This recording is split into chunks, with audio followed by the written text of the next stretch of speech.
Hi everyone, welcome back to my channel. Today I am painting on a 20 by 20 centimeter canvas. I'm going to be doing a reverse dip on this chunky bubble wrap. I get a bit of these in my parcels, so it's a good way to reuse it. My colours today are green light,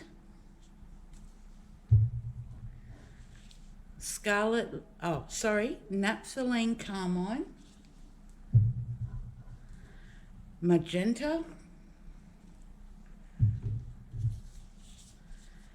phthalo blue, metallic jade. I also have some cerulean blue, and I'm going to be using some white house paint that's been mixed with Floetrol.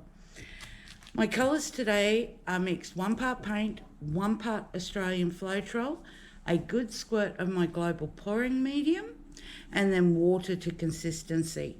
My paints are still a little bit thick. These are leftovers from my last pour, so I'm just trying to use them up. I've added a bit more water to try and thin them down a bit more. So let's get pouring.